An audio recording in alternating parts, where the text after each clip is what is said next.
Manoj Kumar Jha. It will not go on record now. Manoj Kumar Jha. Thank you honourable vice chairman sir. आज शुरुआत आप ही से करता हूं। वक्त थोड़ा कम है मेरे हिस्से में, तो मालिक तेरी रजा रहे या तू ही तू रहे, बाकी ना मैं रहूं ना मेरी आरजू रहे। तो वो एक सेंस ऑफ प्रोटेक्शन भी आपसे चाहता हूं। वाइस चेयरमैन सर, मैं आपके माध्यम से ये कहूं, इस देश में जितने विभाग हैं कैबिनेट में, सबसे महत्वपूर्ण विभाग फाइनेंस मिनिस्ट्री है। और मुझे चिंता होती है उस मिनिस्ट्री में जो भी लोग हैं उनकी, क्योंकि मुझे पता है कि पेंडेमिक के साए में नीति और नियत तय करना आसान नहीं होता। आपके लिए तो और भी आसान नहीं होता। और मैंने कैबिनेट रिशफल जब देखा कि जब क्रेडिट की बात होती है तो क्रेडिट तो तय है कहां जाएगा, हाँ बदनामी अगर आनी है तो किसके सर पे ठीकरा फोड़ा जाएगा ये भी पता है। तो माननीय उपसभापति महोदय, इसे कहा गया अमृत काल का ये बजट। अब मैं जब कार्यशैली देखता हूं बीते कुछ वर्षों की, तो मुझे स्पष्ट दिखता है कि अमृत किन के लिए है और विष किन के लिए है। अमृत मित्रों के लिए है सर, पर्याप्त मात्रा में, इतना अमृत पी लेंगे कि पेट और फूल जाएगा उनका। लेकिन विष एक महती जनता को, एक विशाल जनता के हिस्से में विष के अलावा कुछ नहीं आ रहा है।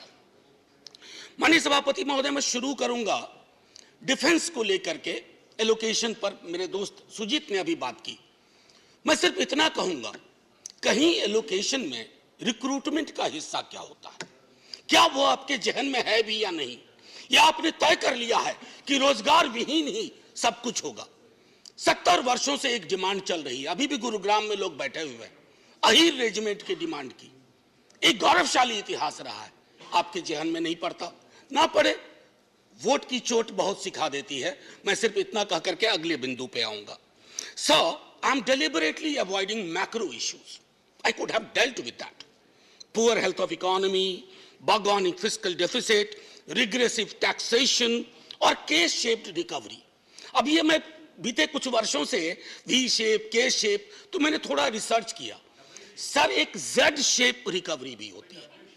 जेड शेप रिकवरी यानी के 15वें अल्फाबेट के रूप में आता है, जिस जेड शेप रिकवरी में खतरा होता है कि आप पुनः रिसेशन में जा सकते हैं।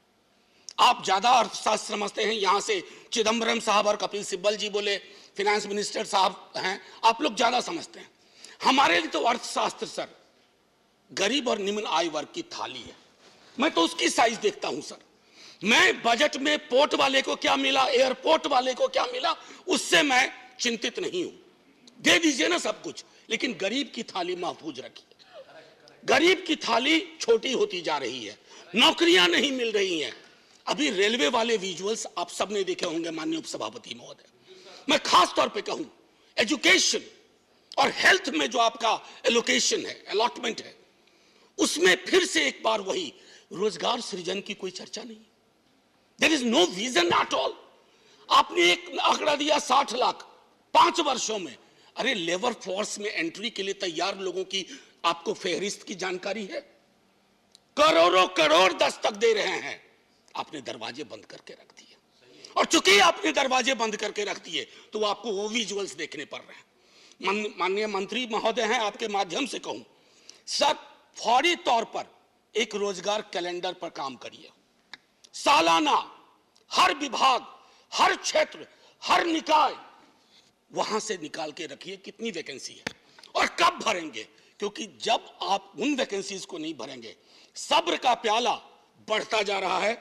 माननीय उपसभापति महोदय, माननीय उपसभापति महोदय, सदन में पहले भी मैंने कहा, हमारे प्रधानमंत्री, कई राज्यों के मुख्यमंत्री, वित्त मंत्री बार बार इस्तेमाल करते हैं मुफ्त राशन, मुफ्त वैक्सीन। हाथ जोड़ के विनती करता हूं, हम वेलफेयर स्टेट हैं, मुफ्त कह करके गरीब की गरिमा पर चोट मत करिए।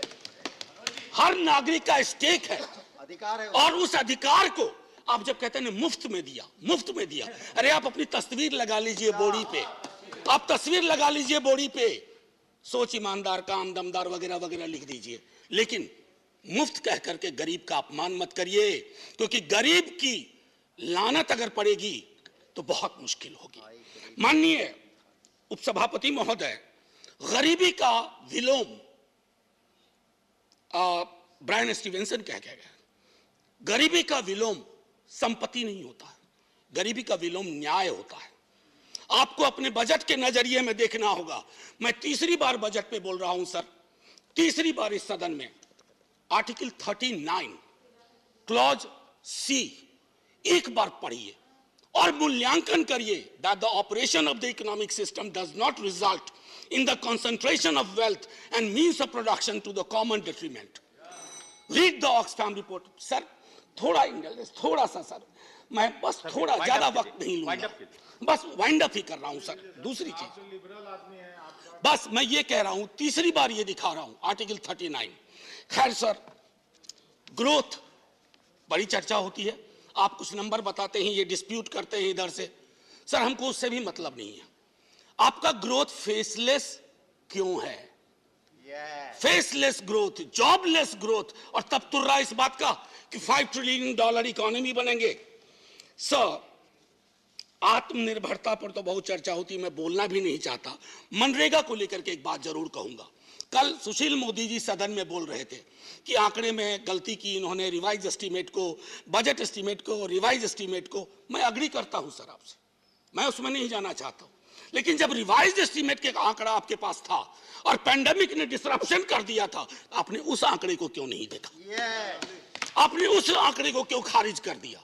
और मैं आपको बताऊं सर, उस आंकड़े से संबंधित मनरेगा में मांगने पर भी काम ना मिलने में बिहार, गुजरात और मध्य प्रदेश सबसे ऊपर है सर।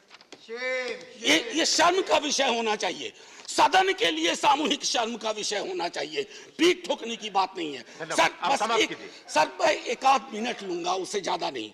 और सर हर साल काम ना मिलने का औसत ये बढ़ता जा रहा है, और प्री पैंडेमिक 18-19 से लेकर के अब तक। सर एक अभी हाल में एक किताब पढ़ी सर, बड़ी अच्छी किताब है, आपको दूंगा, मृणाल पांडे जी ने लिखी है, माया न घुमायो। सर उसमें एक व्यक्ति कोरोना के काल में बहुत परेशान होकर के, उनको गांव से निकाल दिया, तो वो पहुंचा एक कुएं के पास। तो कुएं में पड़ियां थी, उन्होंने कहा मैं 2 शंख दे रही हूं। एक है करामाती शंख जो मालिक को मनचाही चीजें देता है, एक है डपोर शंख जो लच्छेदार बोली बोलता है, बहुत देने का शोर मचाता है पर वादे कभी पूरे नहीं करता। धन्यवाद, धन्यवाद। सर एक हो गया सर एक मिनट सर, सेंटेंस खत्म करने दीजिए। सर पूंजी निवेश का मामला में आता हूं। सर पूंजी निवेश, मेरे मित्र पूंजीपति कोई नहीं है, पूंजी से बहुत ताल्लुक नहीं है, लेकिन मैं जानता हूं कि निवेश के लिए माहौल क्या होना चाहिए। सर जहां फातिहा के लिए उठे हाथ पर कंट्रोवर्सी हो जाए, जहां वस्त्र, कपड़े पे, रहन सहन, खान पान पे, आप उस देश में सर कोई निवेश करने से पहले हिचकेगा। सर 30 सेकंड सर, आप तो जय हिंद बोलने का, आप शुरू में ही एक शेर आपके लिए सुनाया था, एक और सुनाऊंगा आपको। बस सर रिहैबिलिटेशन अब नहीं है, बस आखिरी सर, टाइप नहीं है, सैनिटेशन आज वर्कर्स इसको खत्म करना है। 30 second, debate has to be completed today. Sir 30 second. Sir sanitation workers मुझे माफ नहीं करेंगे, उन्होंने मुझे कहा था कि उनके बजटरी एलोकेशन में एम्प्लॉयमेंट में जो मैनुअल स्कैवेंजर्स का रिहैबिलिटेशन के लिए होता है, सेल्फ एम्प्लॉयमेंट के लिए 30% आपने कटौती कर दी। मैं अभी बोल रहा हूं तो कोई ना कोई मैनुअल स्कैवेंजर किसी सीवर में अपनी सांसें आखिरी ले रहा होगा। सर इसलिए मैं कहता हूं, तेरे वादे पर जिए हम, ये जाने जाने सर ये आपके लिए है, तेरे वादे पर जिए हम तो ये जान झूठ जाना कि खुशी से मर न जाते तो एतबार, अगर एतबार होता। जय हिंद सर।